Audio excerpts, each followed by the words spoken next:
En effet, l'opposition républicaine congolaise, par nous représenter, salue cette initiative de son Excellence Monsieur le Président de la République de faire un appel à toutes les forces vives de la nation afin de pouvoir créer la cohésion nécessaire en ce moment pour mettre fin à l'insécurité, à la guerre d'agression dont est victime notre pays.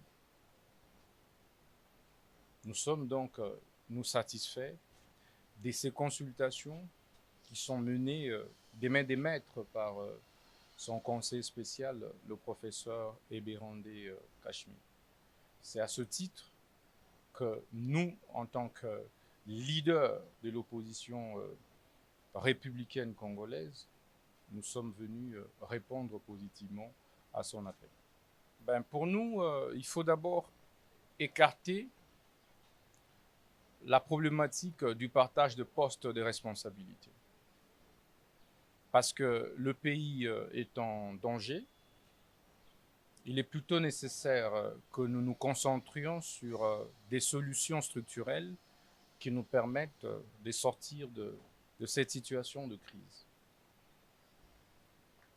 Et c'est pourquoi nous avons suggéré en lieu et place du gouvernement d'union nationale qu'il soit plutôt mis en place un gouvernement d'ouverture. Ouverture parce qu'il peut y avoir des compatriotes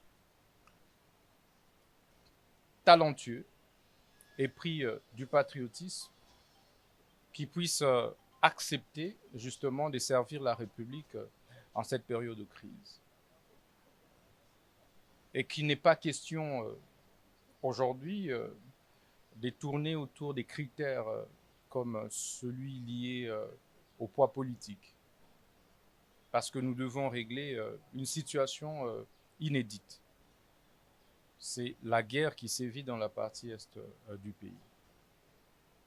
Les critères qui doivent prévaloir, c'est donc la compétence, le patriotisme et surtout la loyauté envers la République. Et de ce point de vue,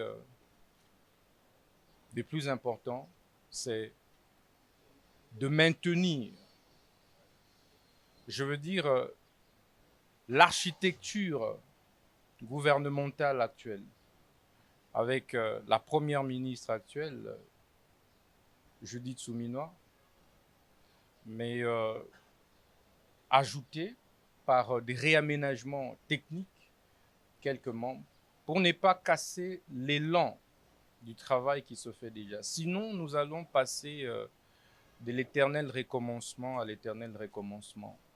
Ça ne sert pas le pays.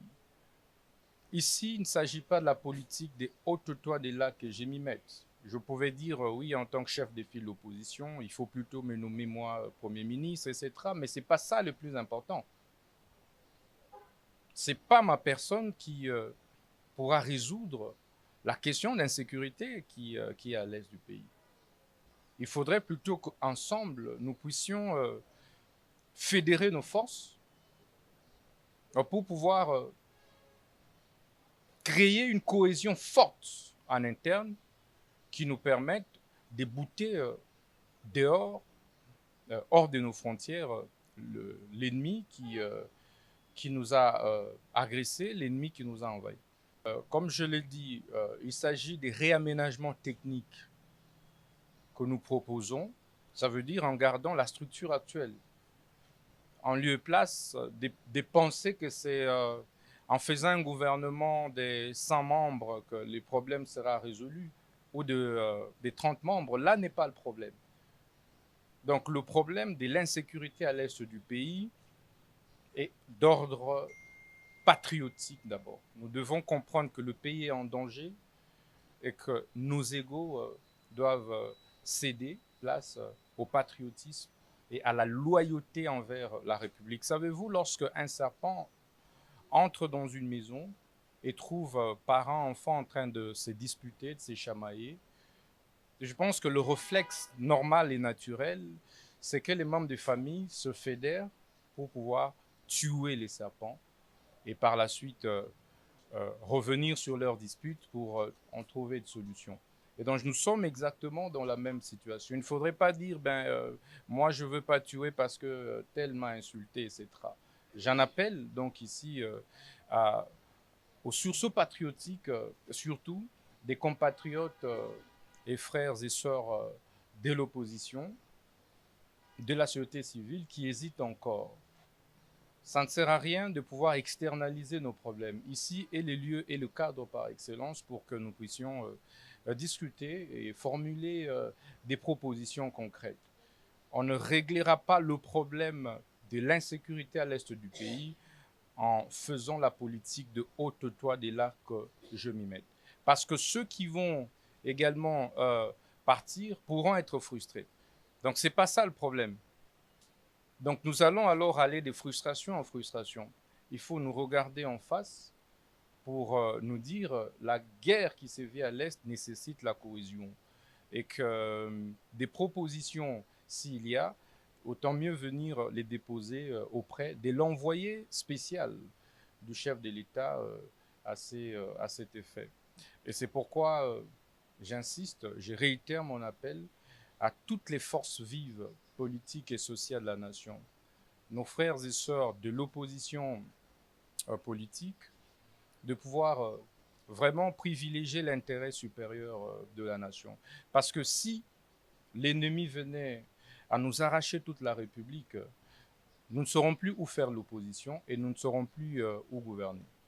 D'abord, le problème, ce n'est pas un problème interne entre Congolais. Ici, il s'agit de l'agression rwandaise. C'est un pays étranger qui a décidé d'agresser notre pays. Et il ne faudrait pas que nous donnions l'impression au monde qu'il ne s'agit pas d'une agression étrangère, mais plutôt d'un problème intercongolais. Ici, ce sont des militaires rwandais qui ont franchi les frontières congolaises et se sont retrouvés sur les territoires congolais, en l'occurrence à Goma, à Bukavu, à Rutshuru. Et que de ce point de vue, il est nécessaire que nous puissions tous parler le même langage, de quelque bord que nous puissions être. Parce que le président Tshisekedi va passer. Par ailleurs, il n'a jamais violé de constitution. Il n'a jamais violé de loi. Il n'a jamais déclaré qu'il ferait 100 ans au pouvoir.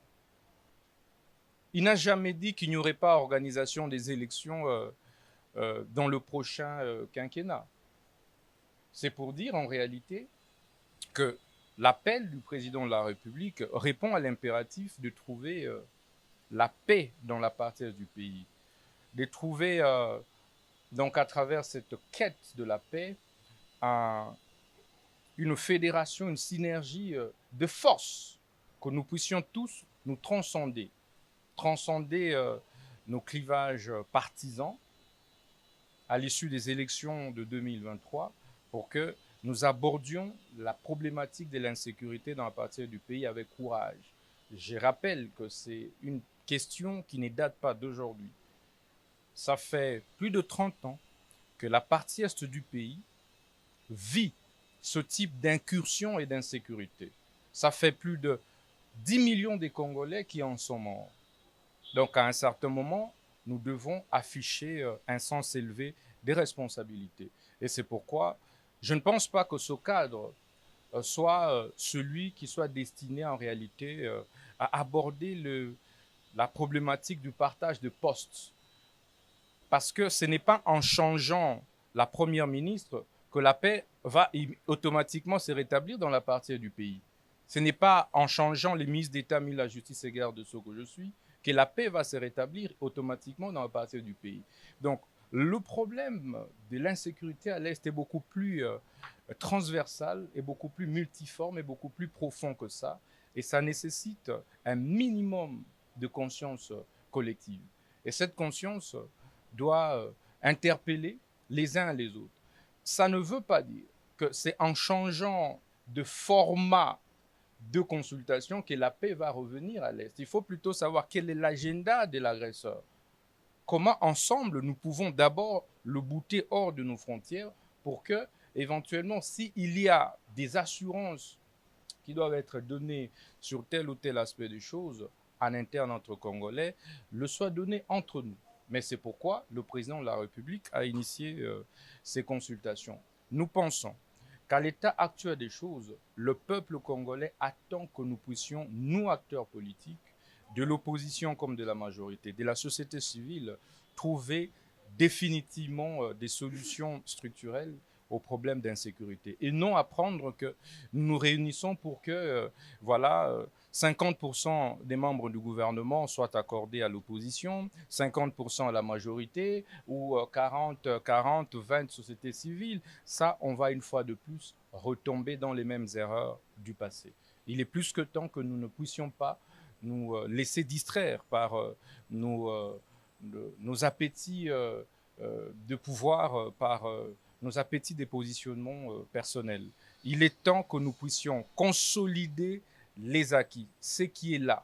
Est-ce que la guerre qui sévit à l'Est a commencé avec le gouvernement actuel? Non. Est-ce que la solution, justement, c'est de pouvoir dire on se retrouve, qu'on donne tel ou tel poste à l'opposition politique?